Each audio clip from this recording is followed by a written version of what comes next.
Now I will start. Good morning, everyone. Welcome, everyone. My name is Hazem Ibrahim, and I will moderate this session. And I'm really glad, and it's my honor to moderate this session, which is a part of the Youth Knowledge Forum, which is hosted by Mohammed bin Rashid Al Maktoum Corporation in association with UNDP. Our session today is under the title of Accomplishing Against All Odds. We're in a world full of varieties. Before I start the session, I want to start by thanking you for being with us today, especially today is a Friday, which is a holiday and weekend for many of you in the Arab countries.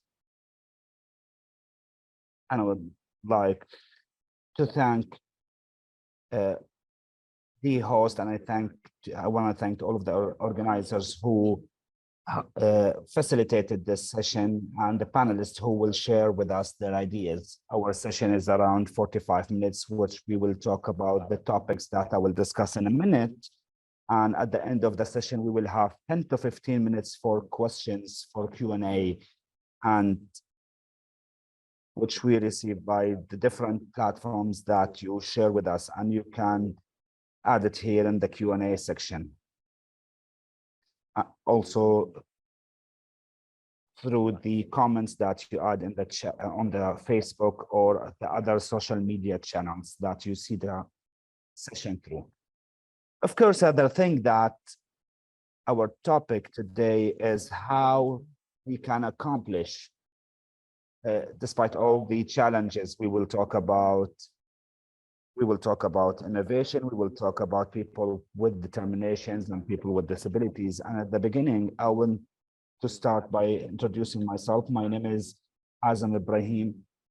I'm a simultaneous interpreter in Al-Sharq News, and previously I used to be the General Secretary of people with disabilities in Syria. And we have three panelists here who will be happy to hear from them. I have Chavia Ali, who is the liaison officer in UNPD for the People of Determination, the Arab region. And she's an activist for the last 20 years in the Arab region and around the world. And she's a very close and good friend. She's graduated with a master's degree in international laws, and she's graduated with law from Aleppo University. We have also Farah Al Qaissieh. She is the founder of Stutter UAE. She's graduated from Zayed University from the College of Finance, and she's an entrepreneur and was awarded and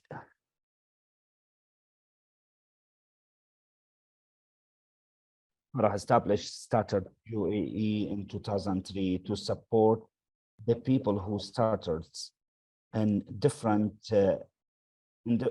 activities, and also with the speech therapy center in Portugal. She established this center which facilitates the advanced therapies for the people who started. Last and not least, I would like to welcome our friend Abdulaziz Al-Mutairi. Mr. Abdulaziz, he is a member of the Training Gate International, and he is an admin coordinator for the training and in Management College of Kuwait University, and he is also the representative of Gate International Training, which is a non-profit organization. Welcome, everyone, and I will start with you all.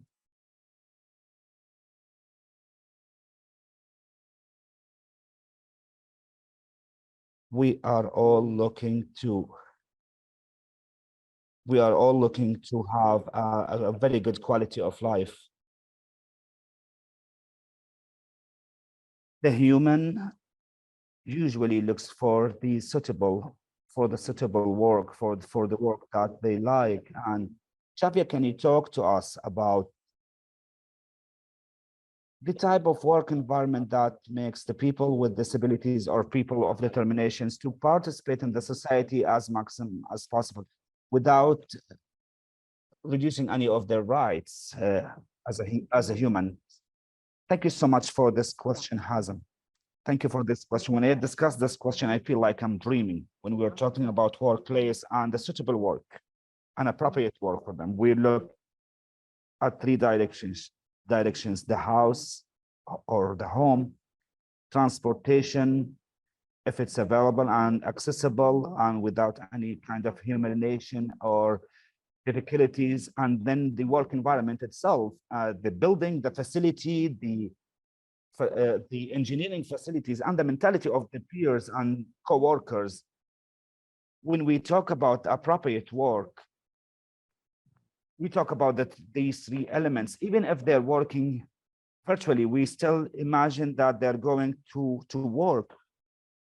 So the appropriate work, when we discuss about it, that I reach to my workplace with full dignity and I've been supported and treated with all respect. Because one of the problems we have that the work will be within a certain quota, that the people will be selected in a certain quota. This can be good to give opportunities for the people with disabilities, but it will also make the other peers feel that this person has been selected just because he's with determination or with disabilities, and he will not even be assigned with the same responsibilities. So also providing the technologies and the supportive technologies during the working hours in order to finish the work or accomplish the work in the way that they should. So they cannot treat someone treat someone differently because the person is with disabilities. Thank you so much. I'm trying to write the notes because I have a lot of questions that I would like to comment and hear about. I want to hear the opinion of Farah as well about what Chavia said. How would you want to comment about what was said by Chavia? Miss Chavia discussed a very important point here. Dealing with co-workers with disabilities or determinations, because everyone wants to give a chance or an opportunity for the people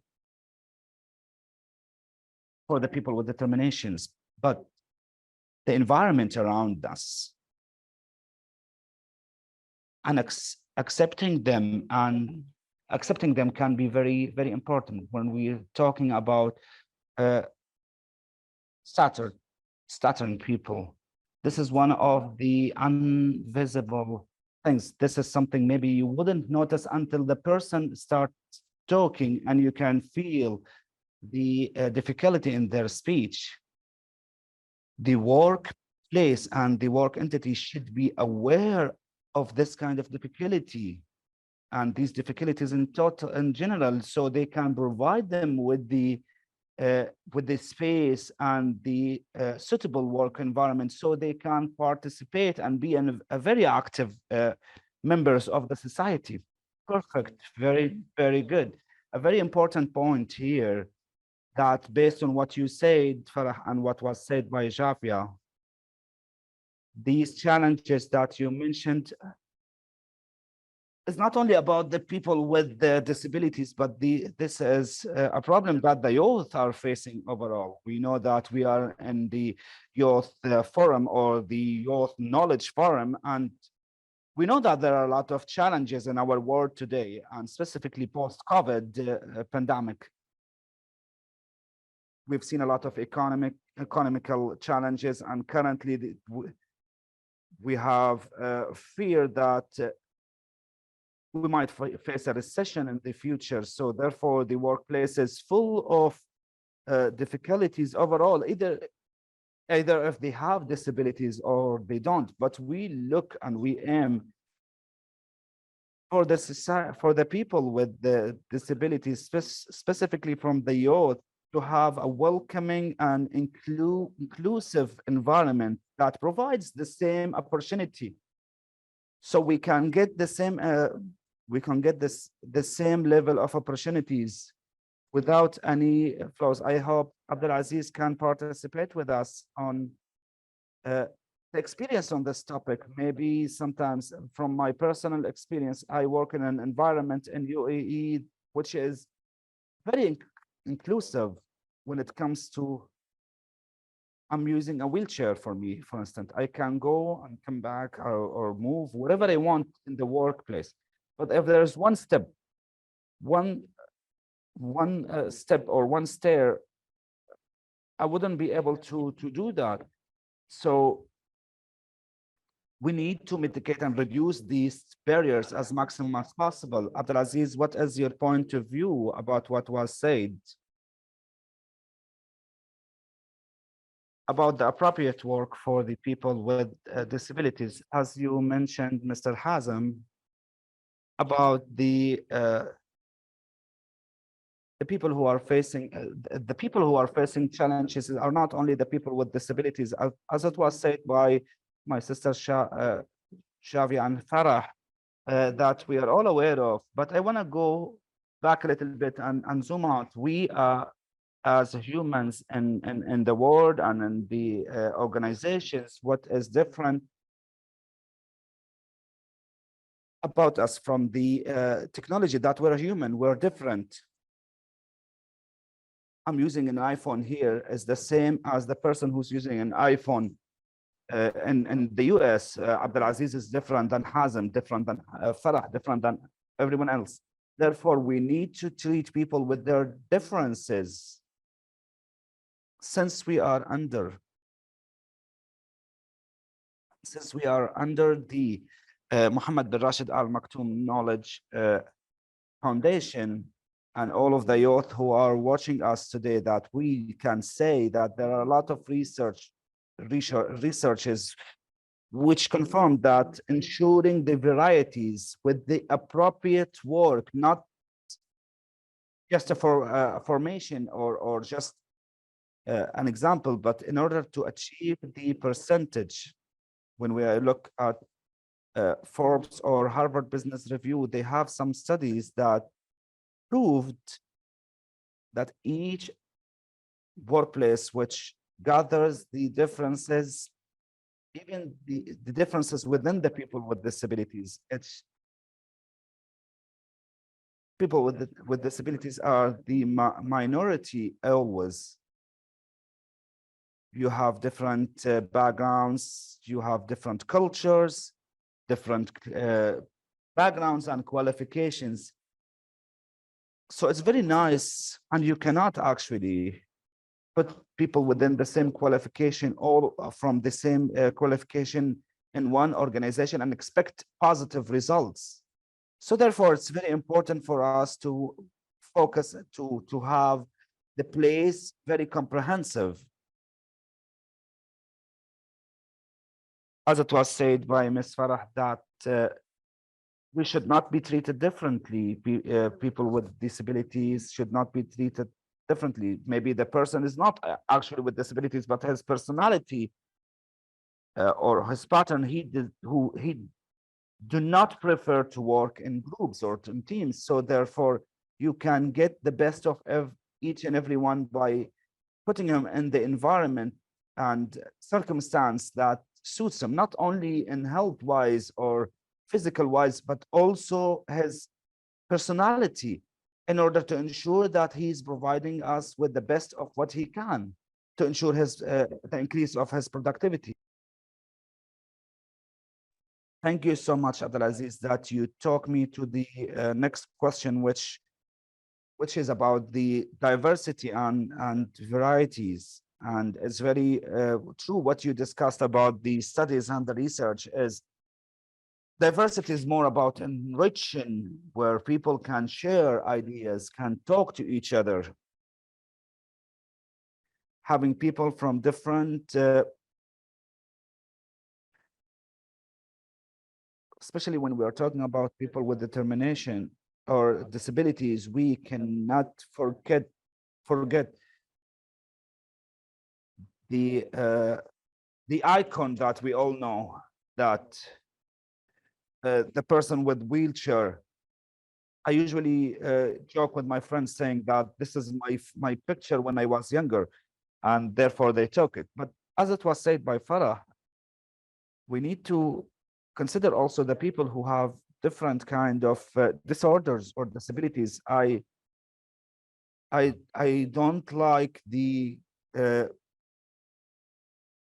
differentiation between people with disabilities and people without disabilities. Today, I lost my glasses and I was very stressed that maybe I wouldn't find it. And when I word it again, I felt different. So disability is not very visible always, that the person cannot see or the person is with visual disability or anything like that. But the different levels, we have the spectrum of autism. We have people who are very famous around the world and they're considered as scientists, like Einstein, like Simon, who is with autism spectrum. And therefore, we cannot forget this. Since you mentioned this point, I want to ask about the attitudinal barrier, the barriers that prevents the conceptual barrier, but not physical barriers. We're not talking about sign language or no sign language, if there is subtitle, or braille language for the people who cannot hear, but also the look from the society. Farah, how do you see, what is the most suitable way if we can dream? Chavia said, we're dreaming. If we want to dream, how can we overcome these barriers and eliminate them? The intangible or invisible barriers. How can we reach that? Let us dream together. Let's dream. I agree. From my experience with the initiative since 2014, when I started, the awareness level was very minimum. And the level percentage around the world is very minimum also for the people who started. And when we noticed that only talking about our differences, discussing it, communicating it, how it makes me feel, I start noticing the change in the environment around me with years and communicating with different people and different entities. I've noticed also that the biggest barrier we have is lack of knowledge. And to reach that, we must have efforts to increase the awareness in order to reach a good level of inclusion. And this awareness is not only about someone who's not suffering from that needs to initiate and have the initiative, but we in the initiative, we as people who are going through this experience, our role is to increase this awareness. If we want to dream and dream and dream, if we reach to a level that no matter how different we are, as you mentioned, Mr. Hazem, it's not people with determinations and people without determinations, but we reach to a stage that acceptance we need to accept our differences in an instant way that people will accept themselves and accept others. I think the prototyping of people with disabilities, there is always a prototyping due to the lack of awareness and knowledge about them, which makes people with perception. I will tell you a secret. When I knew that you will participate with us and talk about, I noticed that I never expected stuttering as one of the disabilities. So the more people getting aware about the differences, and these differences are accepted, and people do have the right to be different in a certain level, this will make us avoid the classification of people who are with disabilities or without. This is something very nice and really great, but applying it requires a massive and great deal of effort. And therefore, as Chavia said, this is more of a dream. Maybe we meet every Friday and 4 of us talk about it, and afternoon we will all leave. But the idea is how can we accumulate the efforts, Chavia, within the UNPD? Since we are around the knowledge and talking about the knowledge here, in your opinion, this effort, this knowledge effort, where is the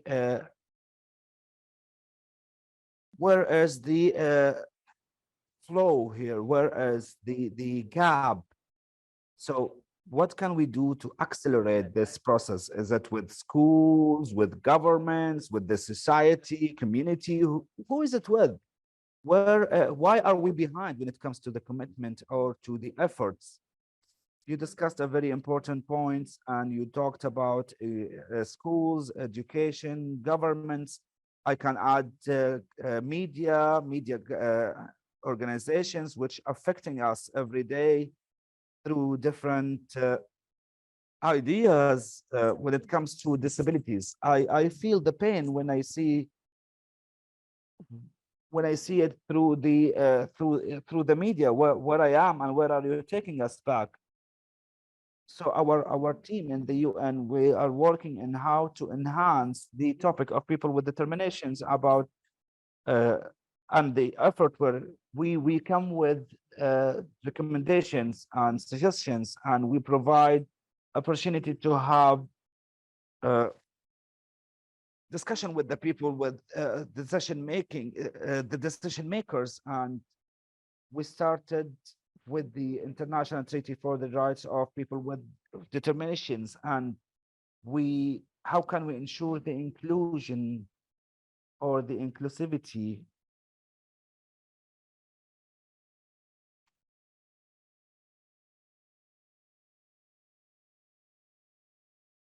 how can we ensure the inclusivity in each at every field? When we are talking about the Youth Knowledge Forum, we know that it's not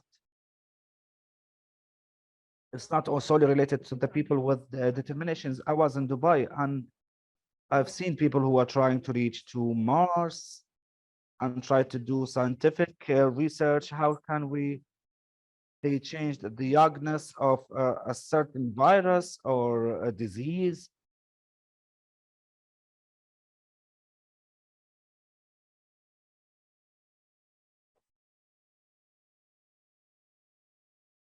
In the UN, we can say that in order to increase the efforts, and many of the voices are not reached, and this is including the role, and that's why the role of the UN is there. And if we're talking about the efforts, again, I'm dreaming, but we need to work together.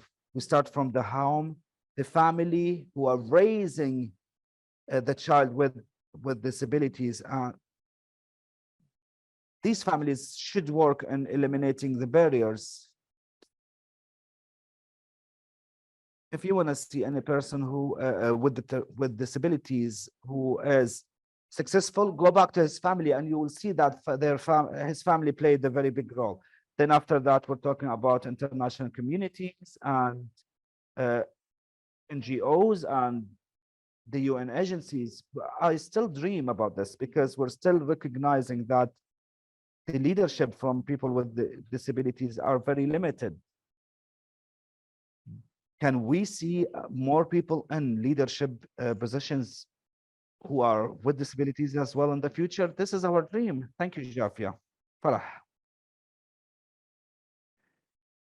Starting from what was said by Javia, of course, we go back that if the person with disability or not, if the person is a young guy or girl, to make sure that we mention both genders, the guys today or the girls today wants to have opportunities. From your experience as a young lady and with your condition and your age, what do you see?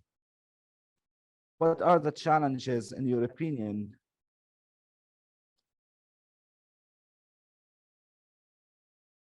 Our topic today or our session today is about accomplishing against all odds. You are facing and you will continue to face challenges. We're still we're today living in the 21st century in UAE. What are the challenges that you're facing? And you hope it will not be available in your way or your path anymore.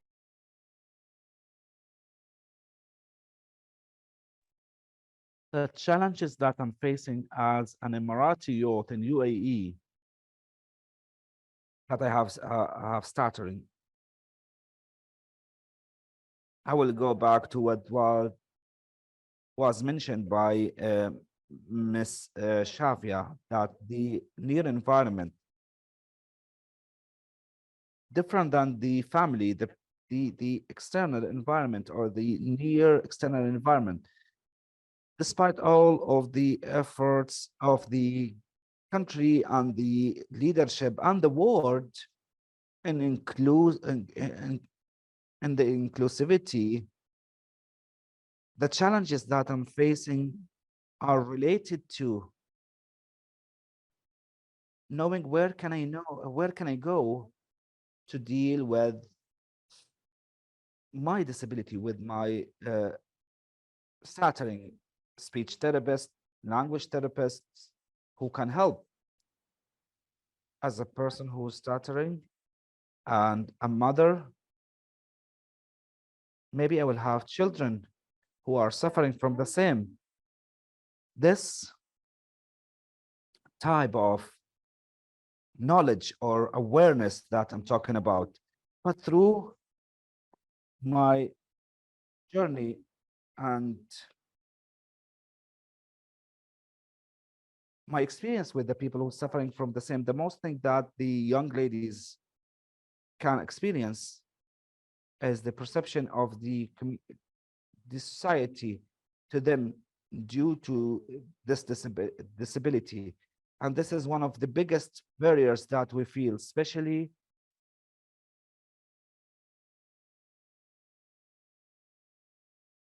since we're having, we should have a certain look. We need to have a certain look or prototype for the young lady. And this kind of perception can be really limiting or restricting.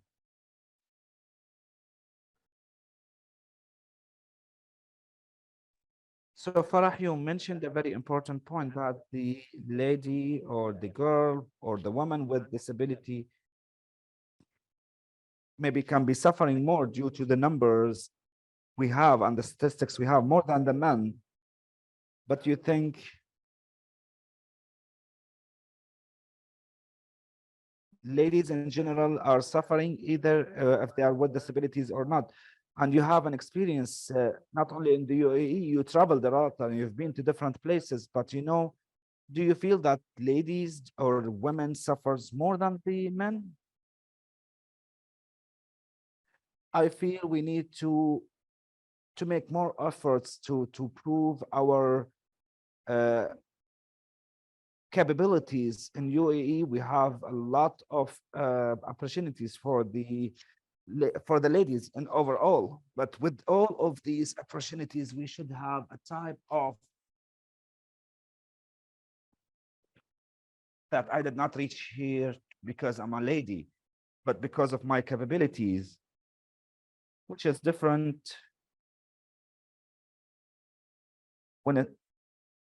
when the guy reached to his accomplishments because of his effort, because he was focusing.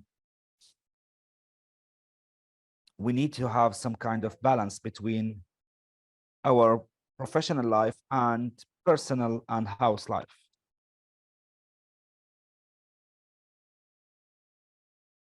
Abdulaziz, my dear friend,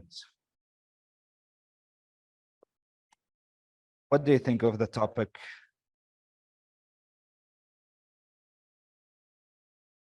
How do you see the challenges which are facing the people away from the topic of disability?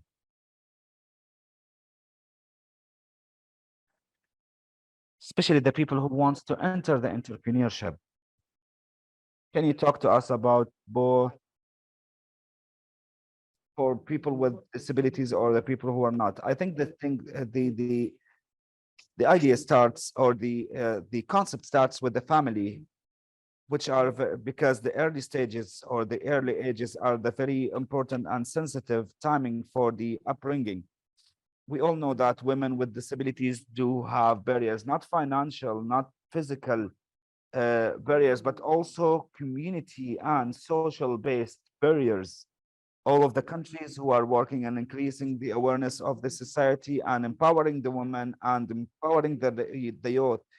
And also don't forget that the role of these kind of concepts, which showed for which made the women and ladies that convinced that I should not do this or I should not do that. Maybe as a Kuwaiti woman, I should not do these things to consider the community or the society around me. I just want to add something to what was said by Chavia when it comes to the dream or the city or the awareness. Prototyping in my opinion is kind of defensive approach. In order not to think individually, people with disabilities are like this. People who need services, they need care. Whatever you do for them, they still need care and they still need support. We get to them, we support them, but then later on they come back to the previous prototype that there are people with limited abilities, like the people who are seeing specific societies, prototyping societies and cultures. The French are like this, the Egyptians are like this. Even if we do 1,000 awareness campaigns, you will never change. You feel like you'll never change this concept. And one of the other topics like the environment and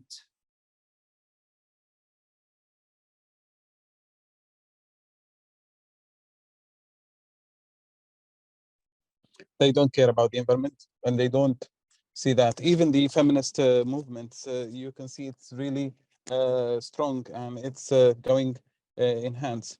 But they are still seeing the woman is less than the man. Not all of the people, but there are lots of people around the world, not in the Arab world only, that the woman, they see the woman is less capable than the man. So what I recommend myself and you, that we are not too busy ourselves in spreading the awareness between the people around the world, and we should at the beginning we start with the sharing the awareness in our small environment, because people with disabilities they are raised that they in a preconceived notion that they are not capable, and they will be raised on this way of thinking, and they will start to limit themselves once they have this mindset, and that will stop them from being productive in the community in general.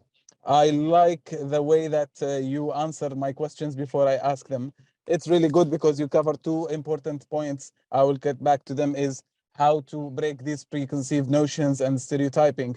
I want you to answer me about the youth. Let's change the image. Instead of being people and who don't have disabilities and talking about the people of disabilities, and instead of being disabled, talking about ourselves, let's talk about the community in general. Let's give the same right about the community itself.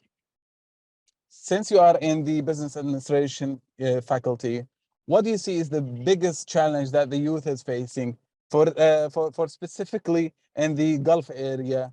There was a trend in the Gulf area that all of the youth will be going to the government, and now there is a movement to change the strategy, and there is the centennial plan and strategy, and also in Qatar in 2030, and in Al Kuwait, there's a change in the mindset. In your opinion, what are the most challenges that the government should focus on in regards to the youth? I think the most important things that the government should focus on, and they are focusing on, but the youth, they need more courage to get out of this bottle and this and this safe space, because the youth still think that working in the government is easier, safer. So the youth, they should go and have experiences, and they should meet with success stories and with other guys who entered the business market. These meetings and these forums are what we are lacking right now. These are some of the challenges that we are facing as youngsters to enter the marketplace, is to have someone who has done it and with experience. Also, for the people with disabilities, the provided services, if the transportation is not available and it's not suitable and it's not covering all of the areas that I should go to, and in some countries it's lacking at all. So the transport methods available for the people of disabilities is not covering all the areas. So lots of people are facing so many challenges when they are trying to commute. We're talking about the people with disabilities in particular, for example. So we have to provide these uh, methods of transportation for the youngsters. Also, one of the things that the youngsters should think about is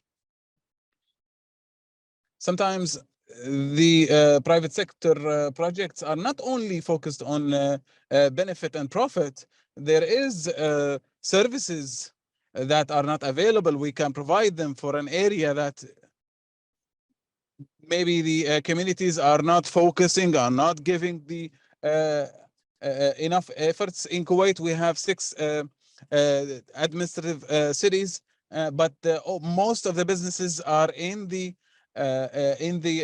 capital of the country. But there are other places, other cities, but they're not focused on. Nobody is focusing on them in the business. Youngsters are always looking at the capital as their destination for the business. But if you think about to provide the services for those youngsters to invest in these cities and areas, and this challenge, we see it everywhere in all of the countries around the world. Thank you that you have given us this point, and you have addressed these points. The last points, it will take us back to the UNDP and the balanced development in all around the world, because we know that there are challenges inside the countries between the cities and rural areas, and Also between the rich and the poor countries and the less fortunate countries. We received a question from the attendants that the people of disabilities are limited to some obstacles. They cannot overcome them. So how would they be able to overcome them in the developing countries? We agree that the challenges are big, and it differs from a country to another. But I want to say a point that the challenges today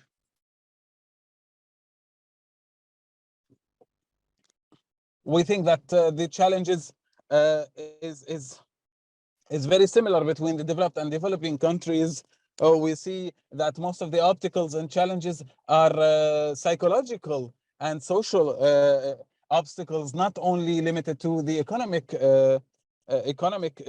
challenges.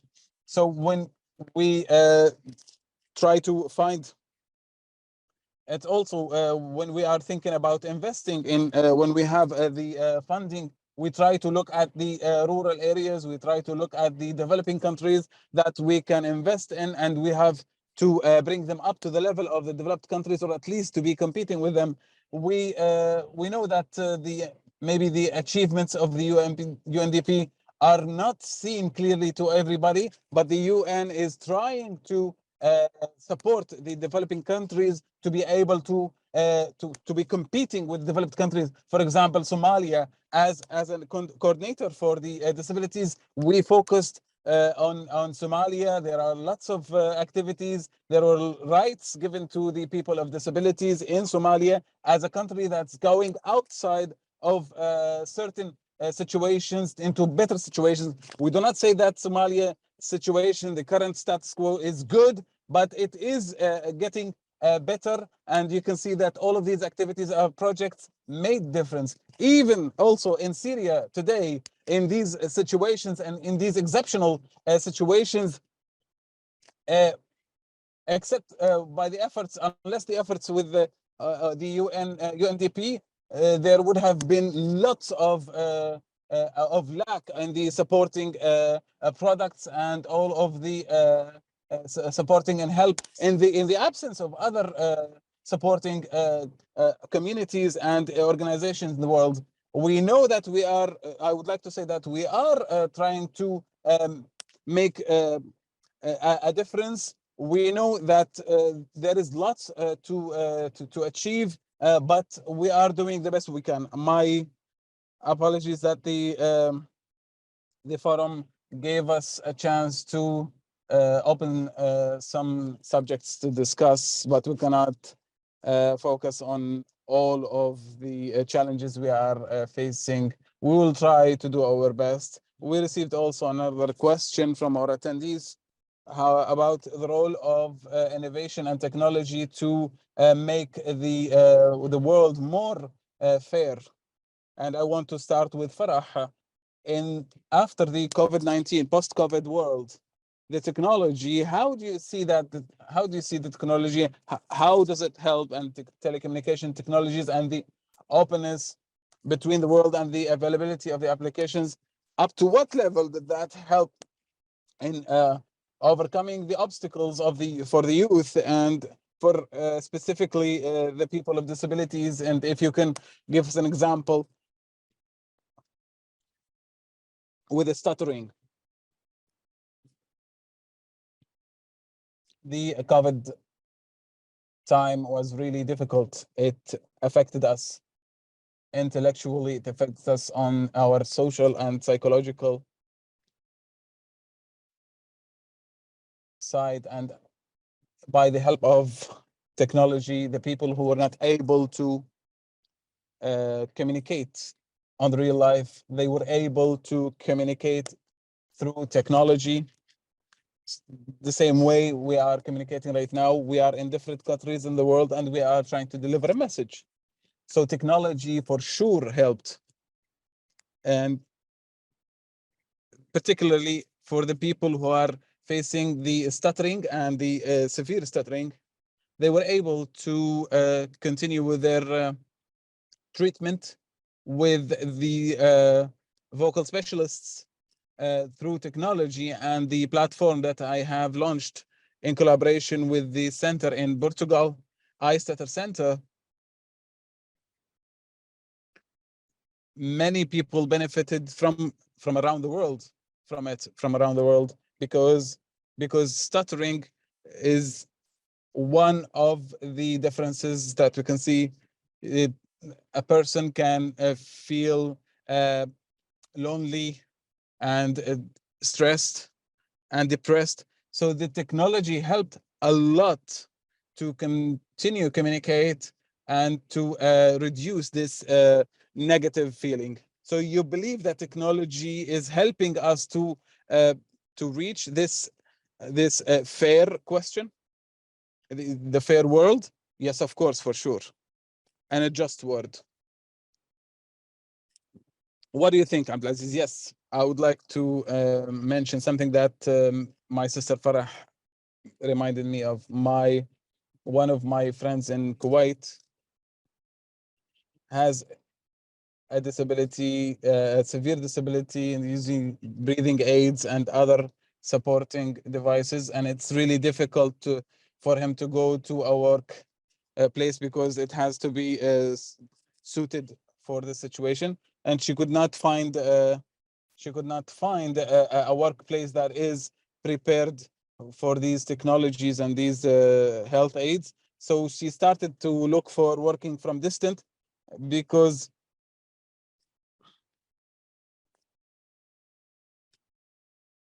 and started to work with this company from the USA. So working in distance, it was possible for people to look for working from distance. So technology helped these people, these kinds of people with disabilities, the people who cannot be at the workplace. We should give them a chance to be able to work from their home, because it's their right to be productive members of the society. And these workplaces, they should be flexible and also prepared to be hosting some people with difficulties. Sometimes my car maybe is not working, and the environment, the workplace, maybe they can provide us with commute or transportation in these cases, just because I don't have to take a day off just because my car broke down. So being flexible as a workplace and being able to provide some of these at least minimum services will help also to will help people to be more productive. I would like to give you also an example from my experience as an interpreter. I worked for 1 year on this table, working as the interpreter for the TV, working from this table, working from distance. So I was not able to do that unless the help of the technology. Also, I worked from home also because of my health situation at that time. So I was able, and I explored that these working from home or from distance will help lots of people with disabilities who have some skills. The technology did already open lots of spaces, lots of opportunities for those people. We have still less than 10 minutes, and we have answered many questions from our attendees, but I want to take some quick answers about the education and the role of the education in less than a minute. Chavia, what do you think is the role of the education sector in regards to spreading the awareness and helping the people with disabilities and to make them productive members in society? So education, of course, it's the main vein of the awareness and the rights, and through that we develop and we do the studies that will make it easy for the people of disabilities, and to give them some awareness and the support for these people of disabilities to make them more productive. And at the end, the education is opening the work opportunities, because work opportunities work is the one who is giving you the skills for the future works, and also the availability for the training courses for the people who are not able to join the universities. There is lots of training courses that provide skills that is being used to through the work from distance or something. Farah would like to add to that.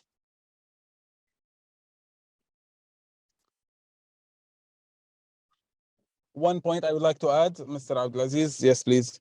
As for technology and education, lots of the centers in US, lots of universities, they have students who are hearing impaired, and they cannot provide the sign language teachers for that, for all of those for those students. So they have established this new center, and there is these sign language experts, and they are doing subtitling for these students, uh, and there is a screen provided by the university, and he's reading what is being said live. So you are providing work opportunities. You have helped the people who are hearing impaired to be also able to get the opportunity to study in the universities. I have one last question. I there's another final question. I would like to get the question from the answer from you. How does the decision makers and the politicians, they how do they encourage the independence of the people of disabilities? If we put you as a decision maker for 24 hours, what will you do?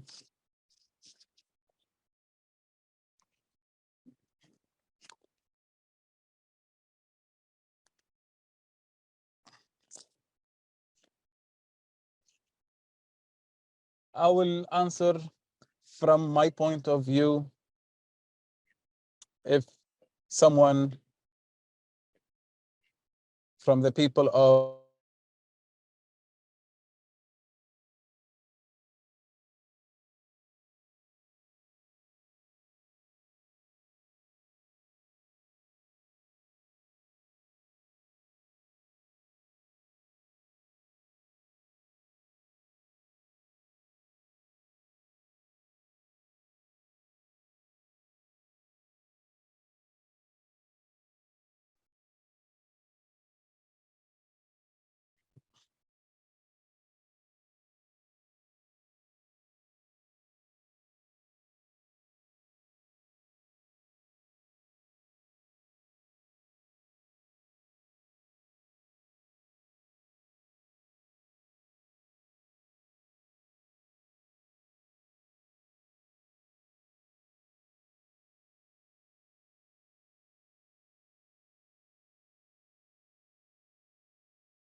and I would like to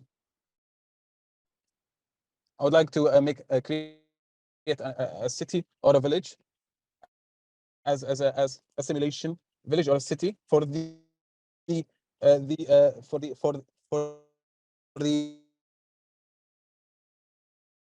person of disability can practice their tasks, and they can live this in this city that simulates the real life situations and the cities and the rural areas, and we can train them and we can help them, and we look at the challenges. So it's like a big application for simulation to create the feeling of independence for the person of disability. you have 45 minutes because we are almost done with this session. I would like to say the decision makers as people of disability, as a person, as decision maker, because disability does not stop someone from being a decision maker. There is lots of solutions or of disabilities they will think of and they will take decision of, because when we look at the world, they look at it in a different way. So we'd like to thank you all for joining us. I would like to thank our speakers, all of them, our friends, ladies and gentlemen, Farah Al Qaissieh, Abdulaziz Al-Mutairi, and my dear friend for more than 12 years, Rabia Ali. I would like to thank you very much. You have enriched our experience. We'd like to thank all of the attendees. We'd like you also to join us on the remaining of the Education Youth Forum. We have 3 remaining sessions. I would like you to join us also for today about the psychological health, about the digital transformation, about the youth and advocacy. We would like you to join us and to attend these sessions of the forum, and you can come back also to the previous sessions that is recorded. I would like to thank my